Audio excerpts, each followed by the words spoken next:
The Adventures of Huckleberry Finn by Mark Twain.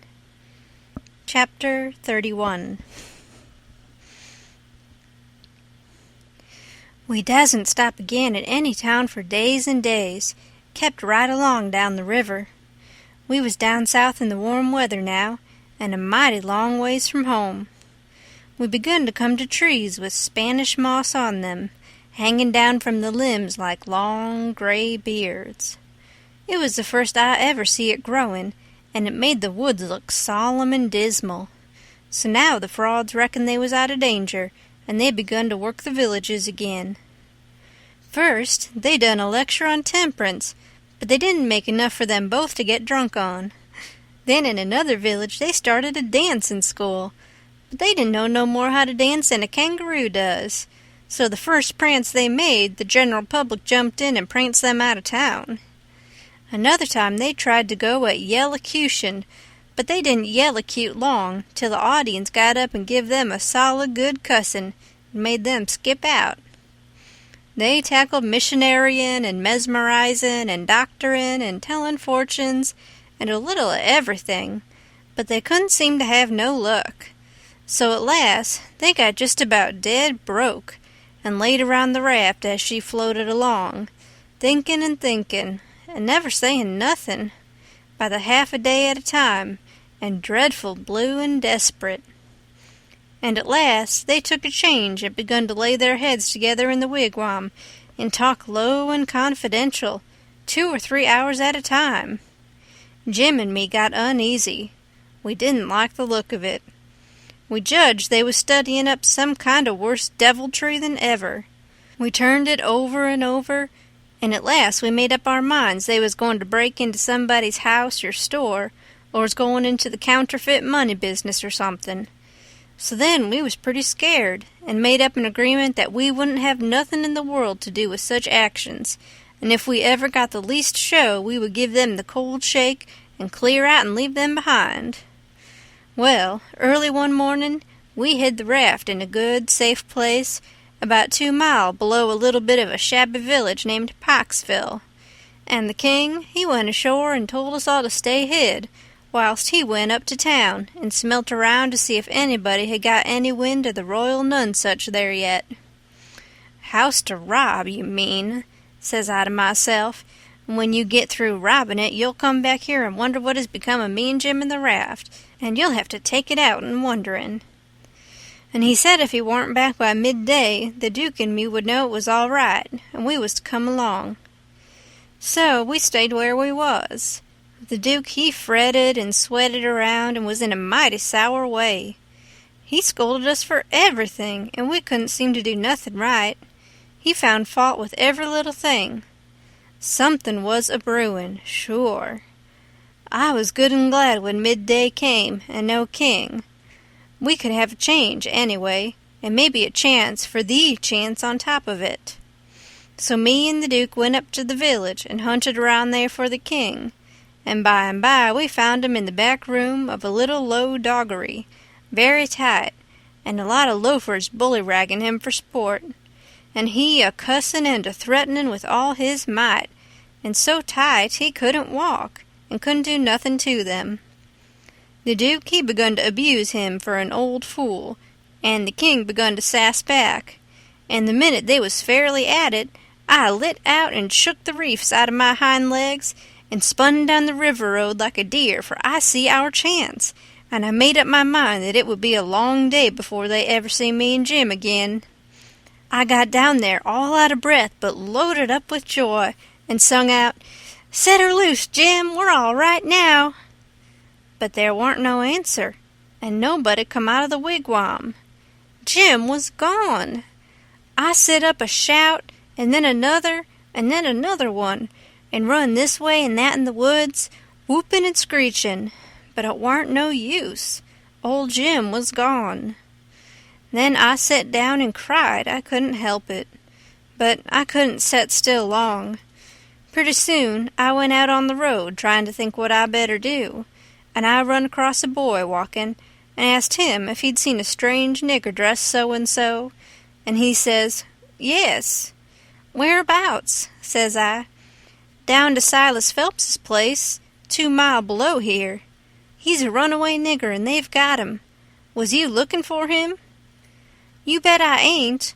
I run across him in the woods about an hour or 2 ago, and he said if I hollered he'd cut my livers out, and told me to lay down and stay where I was, and I done it. Been there ever since, afeard to come out." "Well," he says, "you needn't be afeard no more, because they've got him. He run off from down south somewheres. It's a good job they got him. Well, I reckon there's $200 reward on him. It's like picking up money out in the road." "Yes, it is, and I could 'a' had it if I'd been big enough. I see him first. Who nailed him?" "It was an old fellow, a stranger, and he sold out his chance in him for $40, because he's got to go up the river and can't wait. Think of that, now! You bet I'd wait, if it was 7 year." "That's me every time," says I, "but maybe his chance ain't worth no more than that, if he'll sell it so cheap. Maybe there's something ain't straight about it." "But it is, though, straight as a string. I see the handbill myself. It tells all about him, to a dot, paints him like a picture, and tells the plantation he's from, below New Orleans. No siree, Bob, they ain't no trouble about that speculation, you bet you. Say, give me a chaw of tobacco, won't ye?"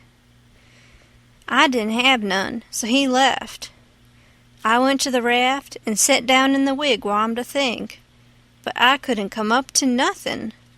I thought till I wore my head sore, but I couldn't see no way out of the trouble. After all this long journey, and after all we done for them scoundrels, here it was all come to nothing, everything all busted up and ruined, because they could have the heart to serve Jim such a trick as that, and make him a slave again all his life, and among strangers, too, for $40 dirty dollars. Once I said to myself, it would be 1,000 times better for Jim to be a slave at home where his family was, as long as he'd got to be a slave, and so I'd better write a letter to Tom Sawyer and tell him to tell Miss Watson where he was. But I soon give up that notion for 2 things. She'd be mad and disgusted at his rascality and ungratefulness for leaving her, and so she'd sell him straight down the river again. And if she didn't, everybody naturally despises an ungrateful nigger, and they'd make Jim feel it all the time, and so he'd feel ornery and disgraced. And then think of me! It would get all around that Huck Finn helped a nigger to get his freedom, and if I was ever to see anybody from that town again, I'd be ready to get down and lick his boots for shame. That's just the way. A person does a low-down thing, and then he don't want to take no consequences of it. Thinks as long as he can hide it, it ain't no disgrace. That was my fix exactly. The more I studied about this, the more my conscience went to grinding me, and the more wicked and low-down and ornery I got to feeling. And at last, when it hit me all of a sudden that here was the plain hand of Providence slapping me in the face and letting me know my wickedness was being watched all the time from up there in heaven, whilst I was stealing a poor old woman's nigger that hadn't ever done me no harm, and now was showing me there's one that's always on the lookout, and ain't a-going to allow no such miserable doings to go only just so fur and no further, I most dropped in my tracks, I was so scared. Well, I tried the best I could to kinder soften it up somehow for myself by saying I was brung up wicked, and so I warn't so much to blame. But something inside of me kept saying, there was the Sunday school, you could 'a' gone to it, and if you'd 'a' done it, they'd 'a' learnt you there that people that acts as I've been acting about that nigger goes to everlasting fire. It made me shiver, and I about made up my mind to pray and see if I couldn't try to quit being the kind of a boy I was and be better. So I kneeled down, but the words wouldn't come. Why wouldn't they? It warn't no use to try and hide it from him, nor from me, neither. I knowed very well why they wouldn't come. It was because my heart warn't right, and it was because I warn't square. It was because I was playing double.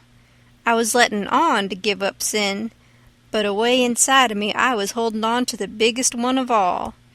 I was trying to make my mouth say I would do the right thing and the clean thing, and go and write to that nigger's owner and tell where he was, but deep down in me I knowed it was a lie, and he knowed it. You can't pray a lie. I found that out. So I was full of trouble, full as I could be, and didn't know what to do. At last I had an idea, and I says, I'll go and write the letter, and then see if I can pray. Why, it was astonishing the way I felt as light as a feather right straight off, and my troubles all gone. So I got a piece of paper and a pencil, all glad and excited, and sat down and wrote, Miss Watson, your runaway nigger Jim is down here, 2 miles below Pikesville, and Mr. Phelps has got him, and he will give him up for the reward if you send. Huck Finn. I felt good and all washed clean of sin for the first time I had ever felt so in my life, and I knowed I could pray now.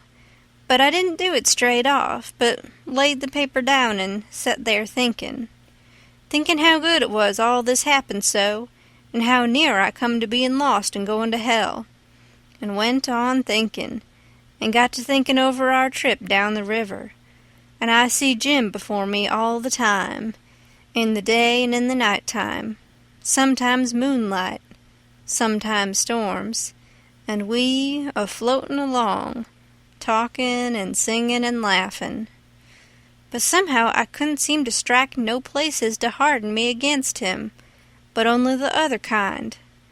I'd see him standing my watch on top of his'n, instead of calling me, so I could go on sleeping, and see him how glad he was when I come back out of the fog, and when I come home to him again in the swamp, up there where the feud was, and such like times, and would always call me honey, and pet me, and do everything he could think of for me, and how good he always was. And at last I struck the time I saved him by telling the men we had smallpox aboard, and he was so grateful, and said I was the best friend old Jim ever had in the world, and the only one he's got now. And then I happened to look around and see that paper. It was a close place. I took it up and held it in my hand. I was a-trembling, because I'd got to decide forever betwixt 2 things, and I knowed it. I studied a minute, sort o' holding my breath, and then says to myself, All right then, I'll go to hell, and tore it up. It was awful thoughts and awful words, but they was said, and I let them stay said, and never thought no more about reforming.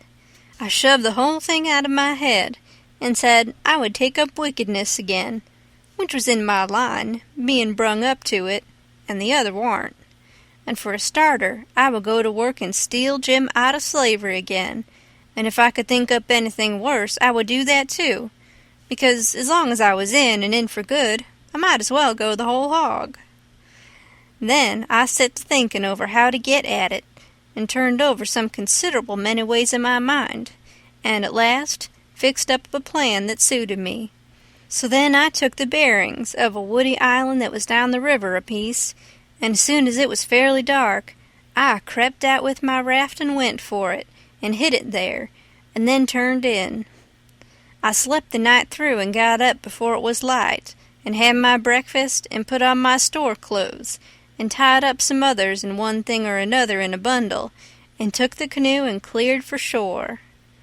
I landed below where I judged was Phelps's place, and hid my bundle in the woods, and then filled up the canoe with water, and loaded rocks into her, and sunk her where I could find her again when I wanted her, about 1/4 of a mile below a little steam sawmill that was on the bank. Then I struck up the road, and when I passed the mill, I see a sign on it, Phelps Sawmill, and when I come to the farmhouses, 200 or 300 yards further along, I kept my eyes peeled, but didn't see nobody around, though it was good daylight now.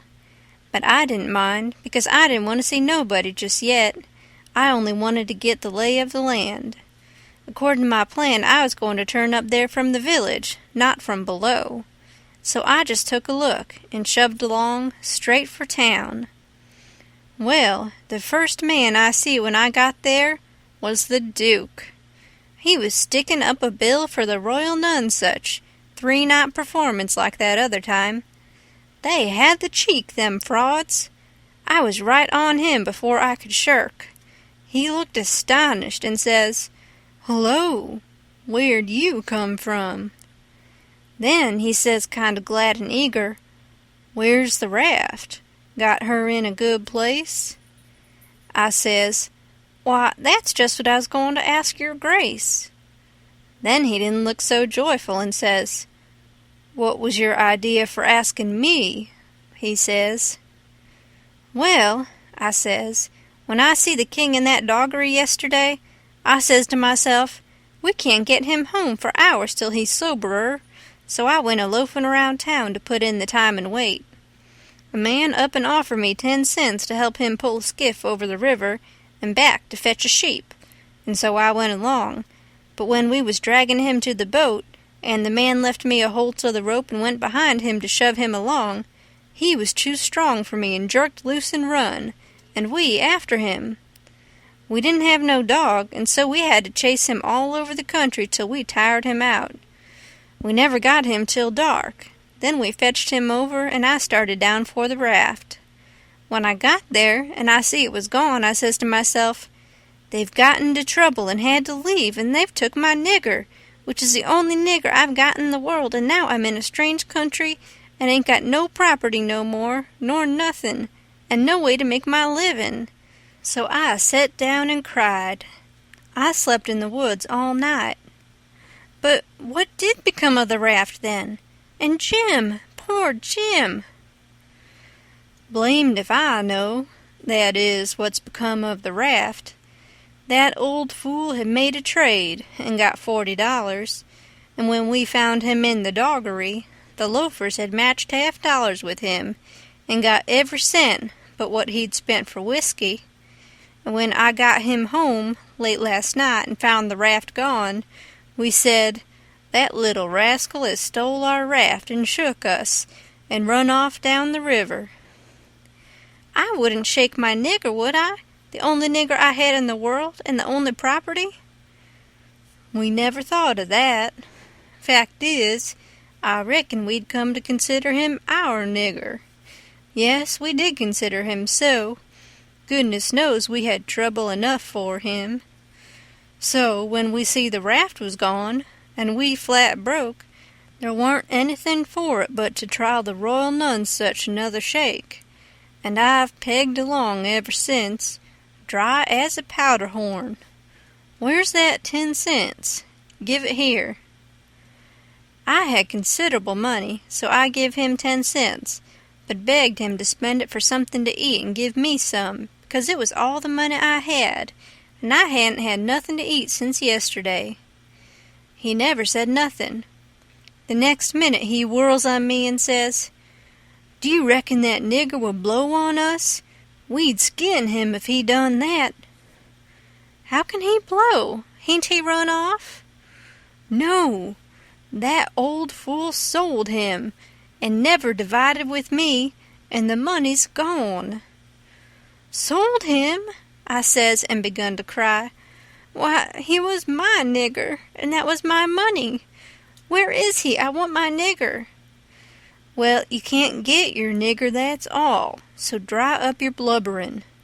Looky here, do you think you'd venture to blow on us? Blamed if I think I'd trust you. Why, if you was to blow on us—" He stopped, but I never see the Duke look so ugly out of his eyes before.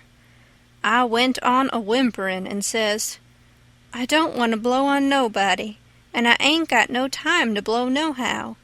I got to turn out and find my nigger." He looked kinder bothered, and stood there with his bills flutterin' on his arm, thinkin' and wrinklin' up his forehead. At last he says, "I'll tell you something. We got to be here 3 days. If you'll promise you won't blow, and won't let the nigger blow, I'll tell you where to find him." So I promised, and he says, "A farmer by the name of Silas and then he stopped. You see, he started to tell me the truth, but when he stopped that way and begun to study and think again, I reckoned he was changing his mind.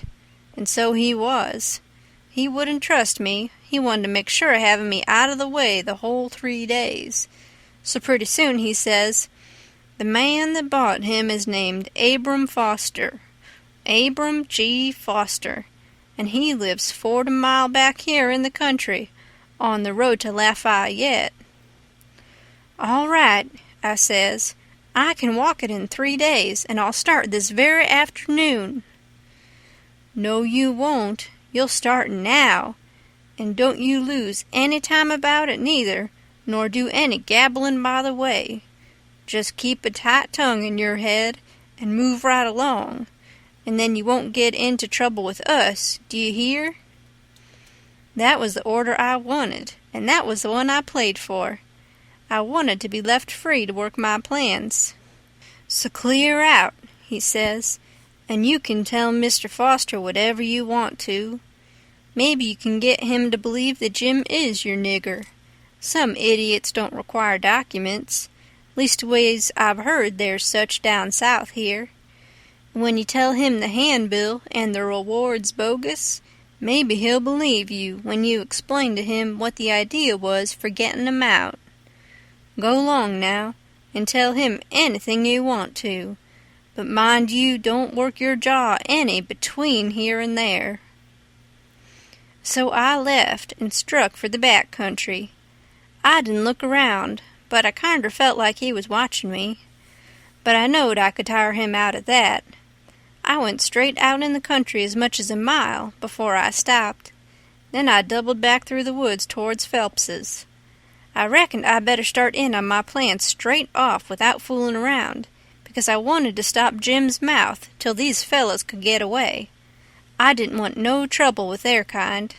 I'd seen all I wanted to of them, and wanted to get entirely shut of them." End of Chapter 31. Chapter 32. When I got there it was all still and Sunday-like, and hot and sunshiny. The hands was gone to the fields, and there was them kind of faint dronin's of bugs and flies in the air that makes it seem so lonesome and like everybody's dead and gone. And if a breeze fans along and quivers the leaves, it makes you feel mournful, because you feel like it's spirits whisperin', spirits that's been dead ever so many years, and you always think they're talking about you. As a general thing, it makes a body wish he was dead too, and done with it all. Phelps's was one of these little one-horse cotton plantations, and they all look alike. A rail fence round a 2-acre yard, a stile made out of logs sawed off and upended in steps, like barrels of a different length, to climb over the fence with, and for the women to stand on when they are going to jump onto a horse. Some sickly grass patches in the big yard, but mostly it was bare and smooth, like an old hat with the nub rubbed off. Big double log house for the white folks, hewed logs, with the chinks stopped up with mud or mortar, and these mud straps been whitewashed some time or another. Round log kitchen with a big, broad, open but roofed passage joining it to the house, log smokehouse back of the kitchen, 3 little log nigger cabins in a row the other side of the smokehouse, 1 little hut all by itself away down against the back fence, and some outbuildings down a piece the other side, ash hopper and big kettle to bile soap in by the little hut, bench by the kitchen door with bucket of water and a gourd. Hound asleep there in the sun, more hounds asleep round about 3 shade trees away off in a corner, some currant bushes and gooseberry bushes in one place by the fence. Outside of the fence, a garden and a watermelon patch. Then the cotton fields begins, and after the fields, the woods. I went around and clumb over the back stile by the ash hopper and started for the kitchen. When I got a little ways, I heard the dim hum of a spinning wheel wailing along up and sinking along down again. And then I knowed for certain I wished I was dead, for that is the lonesomest sound in the whole world. I went right along, not fixing up any particular plan, but just trusting to Providence to put the right words in my mouth when the time come, for I'd noticed that Providence always did put the right words in my mouth if I left it alone. When I got halfway, first one hound and then another got up and went for me, and of course I stopped and faced them and kept still, and such another powwow as they made! In a quarter of a minute I was a kind of a hub of a wheel, as you may say, spokes made out of dogs. Circle of 15 of them packed together around me, with their necks and noses stretched up towards me, a-barking and howling, and more a-comin'. You could see them sailing over fences and around corners from everywheres. A nigger woman come tearing out of the kitchen with a rolling pin in her hand, singing out, "Begone, you Tige, you Spot! Begone, sah!" And she fetched first one and then another of them with a clip and sent them howling, and then the rest followed, and the next second half of them come back, wagging their tails around me and making friends with me. There ain't no harm in a hound, nohow. And behind the woman comes a little nigger girl and 2 little nigger boys without anything on but tow linen shirts, and they hung on to their mother's gown and peeped out from behind her at me, bashful, the way they always do. And here comes the white woman, running from the house, about 45 or 50-year-old, bareheaded, and her spinning stick in her hand, and behind her comes her little white children, acting the same way the little niggers was going. She was smiling all over so she could hardly stand, and says, "It's you, at last, ain't it?" I out with a "Yes'm," before I thought. She grabbed me and hugged me tight, and then gripped me by both hands, and shook, and the tears come in her eyes and run down over, and she couldn't seem to hug and shake enough, and kept saying, "You don't look as much like your mother as I reckoned you would, but law sakes, I don't care for that. I'm so glad to see you. Dear, dear, it does seem like I could eat you up. Children, it's your cousin Tom. Tell him howdy." But they ducked their heads and put their fingers in their mouths and hid behind her. So she run on, "Lize, hurry up and get him a hot breakfast right away. Or did you get your breakfast on the boat?" I said I had got it on the boat. So then she started for the house, leading me by the hand, and the children tagging after.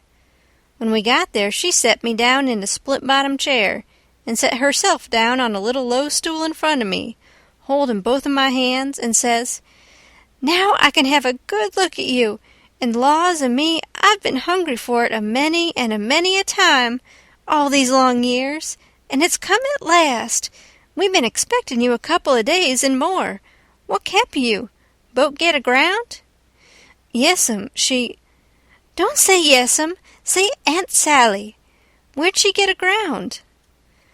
I didn't rightly know what to say, because I didn't know whether the boat would be coming up the river or down. But I go a good deal on instinct, and my instinct said she would be coming up, from down towards Orleans. That didn't help me much, though, for I didn't know the names of bars down that way. I see I'd got to invent a bar, or forget the name of the one we got aground on, or— Now I struck an idea and fetched it out. It warn't the groundin'. That didn't keep us back but a little. We blowed out a cylinder head. "Good gracious! Anybody hurt?" "No'm. Killed a nigger." "Well, it's lucky, because sometimes people do get hurt. 2 years ago last Christmas your Uncle Silas was coming up from New Orleans on the Lally Rook, and she blowed out a cylinder head and crippled a man, and I think he died afterwards. He was a Baptist. Your Uncle Silas knowed a family in Baton Rouge that knowed his people very well. Yes, I remember now, he did die. Mortification set in, and they had to amputate him, but it didn't save him. Yes, it was mortification, that was it. He turned blue all over and died in the hope of a glorious resurrection. They say he was a sight to look at. Your uncle's been up to the town every day to fetch you, and he's gone again not more'n an hour ago. He'll be back any minute now. You must have met him on the road, didn't you? Oldish man with a—" "No, I didn't see nobody, Aunt Sally. The boat landed just at daylight, and I left my baggage on the wharf boat and went looking around the town and out a piece in the country to put in the time and not get here too soon, and so I come down the back way." "Who'd you give the baggage to?" "Nobody." "Why, child, it'll be stole." "Not where I hid, and I reckon it won't," I says. "How'd you get your breakfast so early on the boat?" "It was kinder thin ice, but I says, the captain seen me standing around and told me I better have something to eat before I went ashore, so he took me in the Texas to the officers' lunch and give me all I wanted." I was getting so uneasy I couldn't listen good. I had my mind on the children all the time. I wanted to get them out to one side and pump them a little and find out who I was, but I couldn't get no show. Mrs. Phelps kept it up and run on so. Pretty soon she made the cold chill streak all down my back, because she says, "But here we're a-running on this way, and you hain't told me a word about Sis, nor any of them. Now I'll rest my works a little, and you start up yourn. Just tell me everything. Tell me all about 'em all, every one of 'em, and how they are, and what they're doing, and what they told you to tell me, and every last thing you can think of." Well, I see I was up a stump, and up it good. Providence had stood by me this fur all right, but I was hard and tight aground now. I see it warn't a bit of use to try to go ahead. I'd got to throw up my hand. So I says to myself, here's another place where I got to risk the truth. I opened my mouth to begin, but she grabbed me and hustled me in behind the bed and says, "Here he comes. Stick your head down lower there. That'll do. He can't be seen now. Don't you let on you're here. I'll play a joke on him. Children, don't you say a word." I see I was in a fix now, but it warn't no use to worry. There warn't nothing to do but just hold still and try to be ready to stand from under when the lightning struck. I had just one little glimpse of the old gentleman when he come in, then the bed hid him. Mrs. Phelps, she jumps for him and says, "Has he come?" "No," says her husband. "Goodness gracious," she says, "what in the world can have become of him?" "I can't imagine," says the old gentleman, "and I must say it makes me dreadful uneasy." "Uneasy?" she says. "I'm ready to go distracted. He must have come, and you've missed him along the road.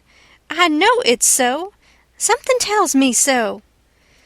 "Why, Sally, I couldn't miss him along the road. You know that." "But, oh dear, dear, what will Sis say? He must have come.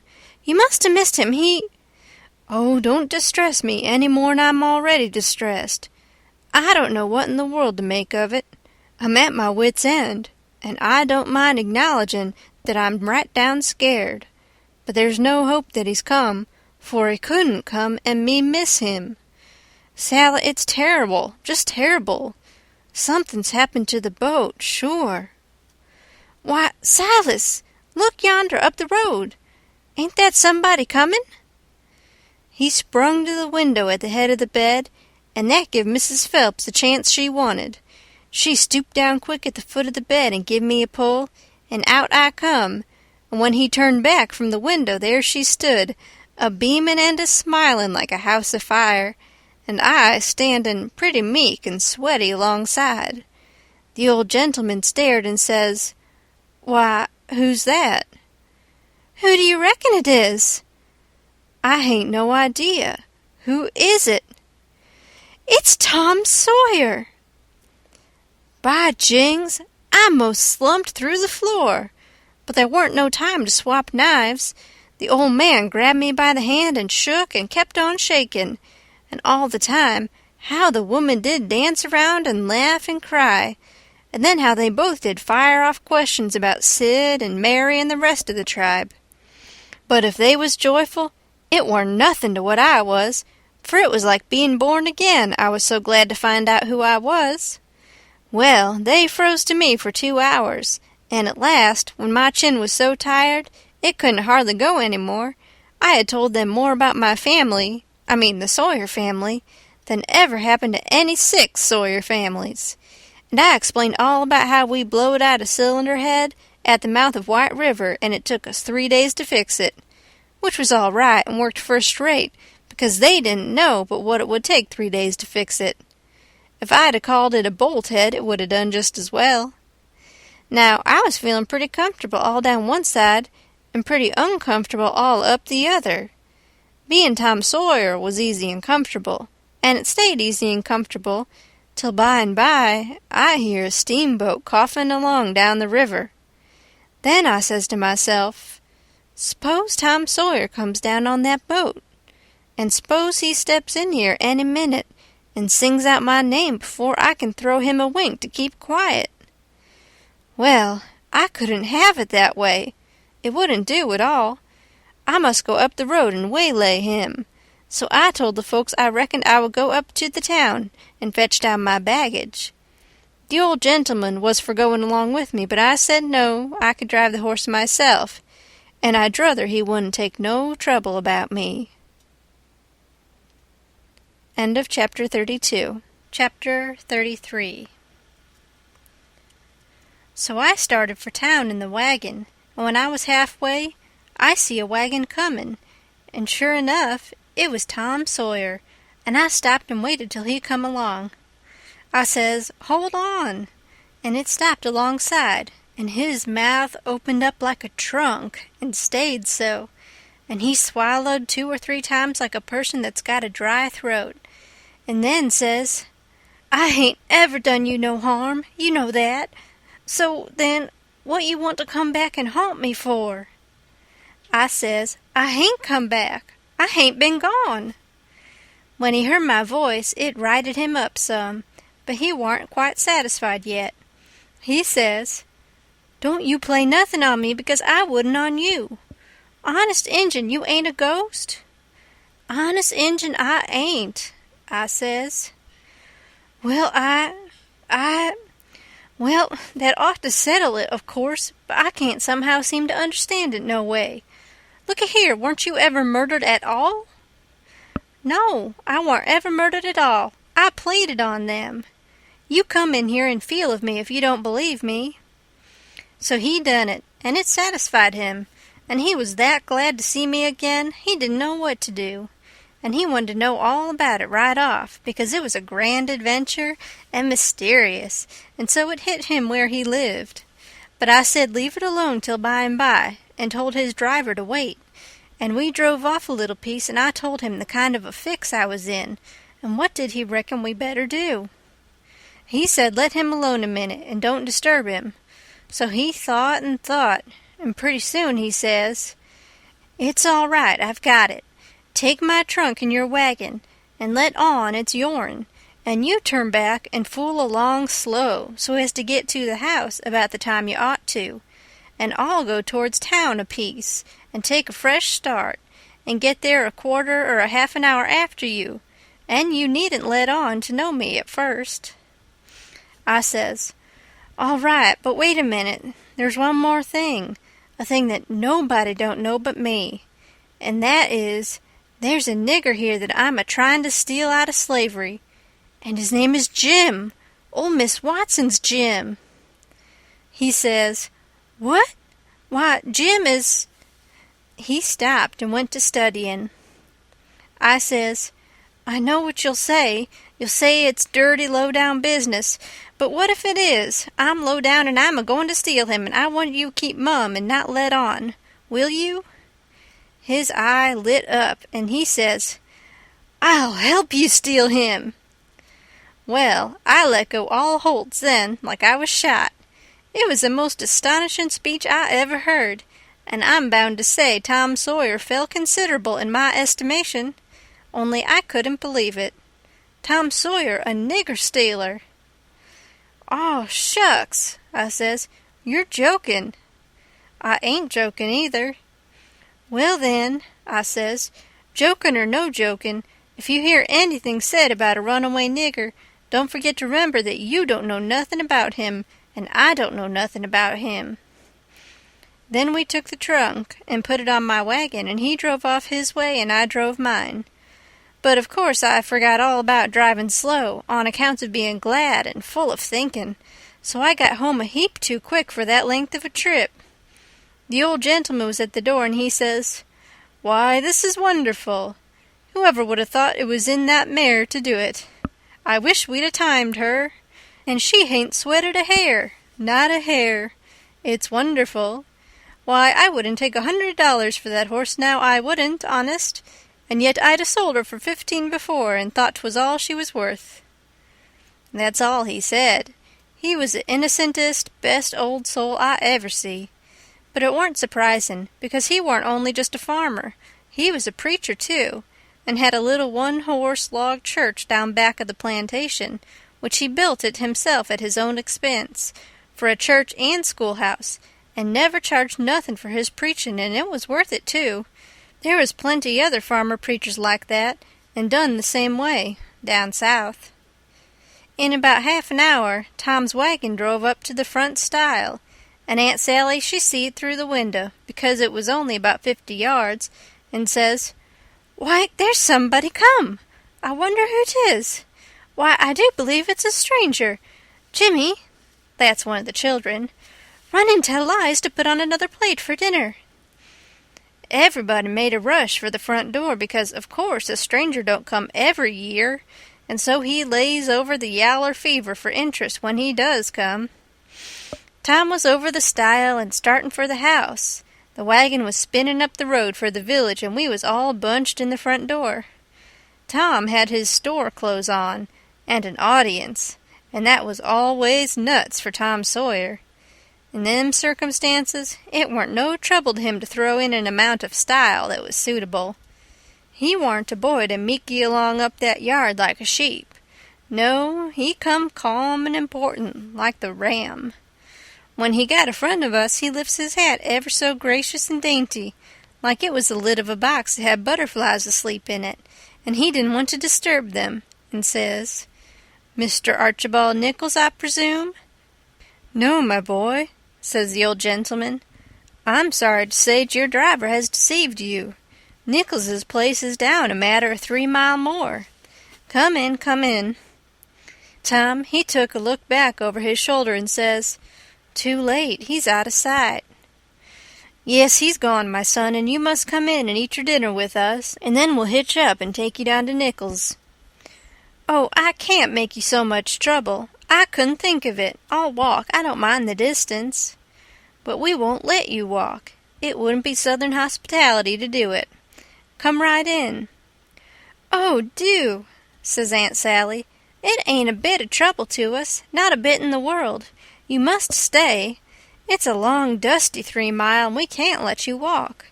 And besides, I've already told him to put on another plate when I see you coming, so you mustn't disappoint us. Come right in and make yourself at home."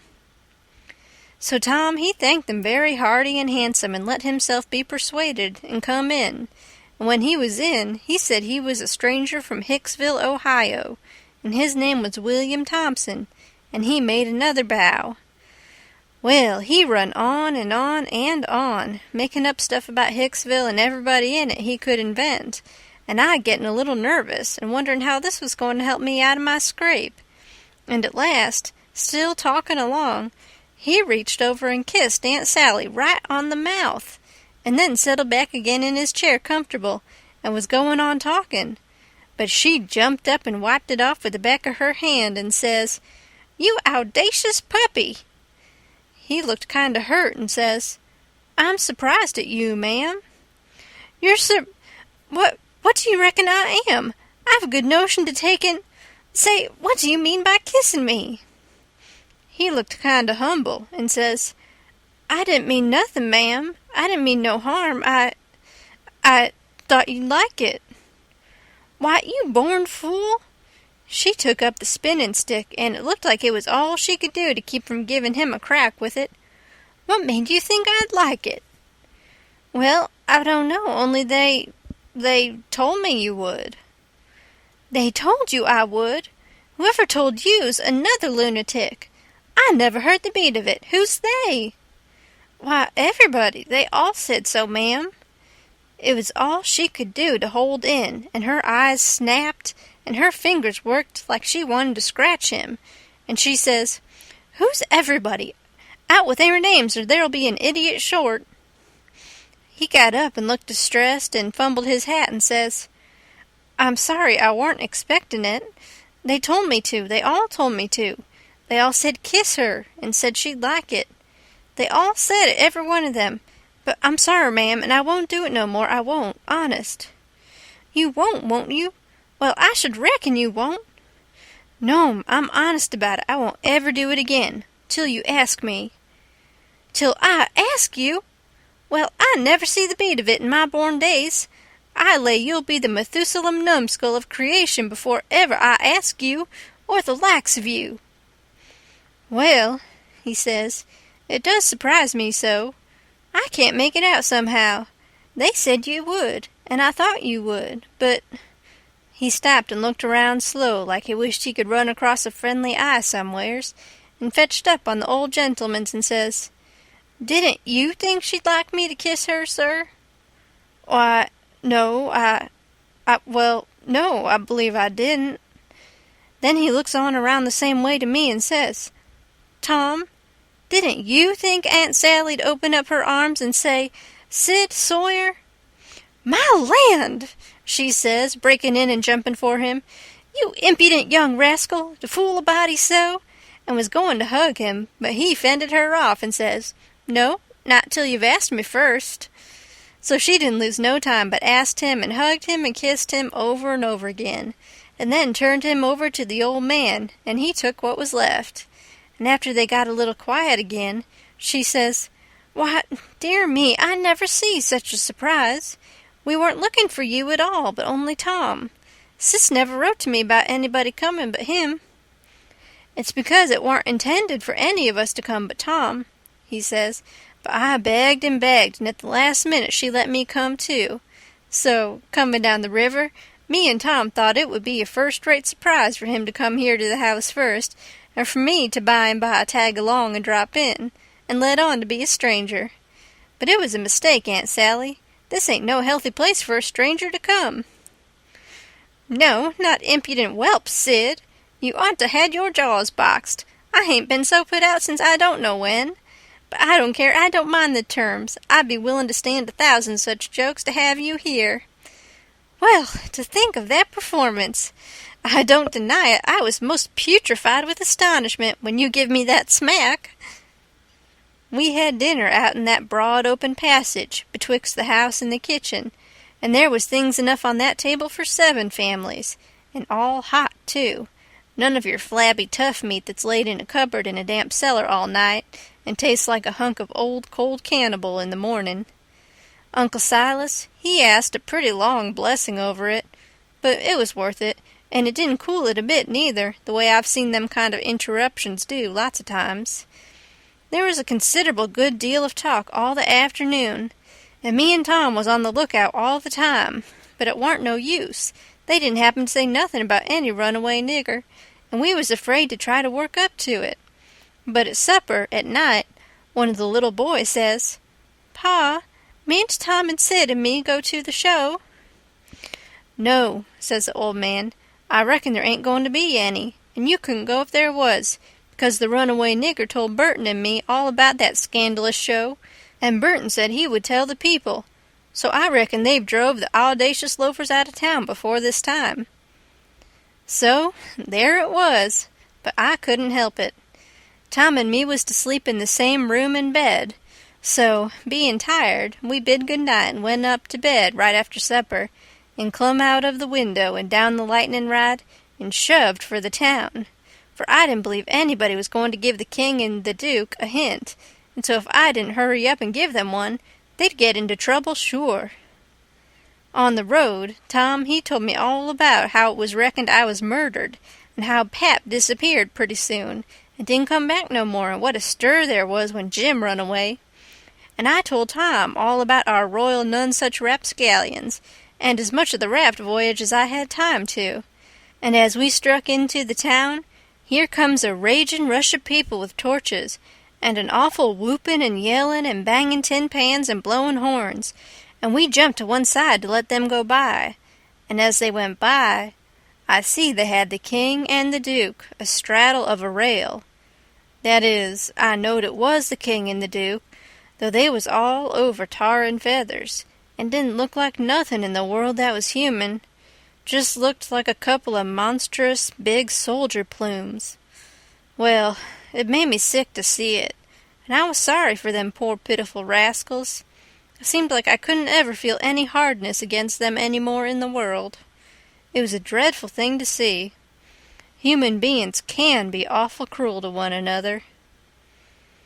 We see we was too late. Couldn't do no good. We asked some stragglers about it, and they said everybody went to the show looking very innocent, and laid low and kept dark till the poor old king was in the middle of his cavortins on the stage, and then somebody give a signal and the house rose up and went for them. So we poked along back home, and I warn't feeling so brash as I was before, but kind of ornery and humble, and to blame somehow, though I hadn't done nothing. But that's always the way. It don't make no difference whether you do right or wrong. A person's conscience ain't got no sense, and just goes for him anyway.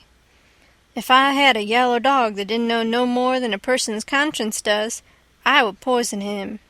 It takes up more room than all the rest of a person's insides, and yet ain't no good nohow. Tom Sawyer, he says the same.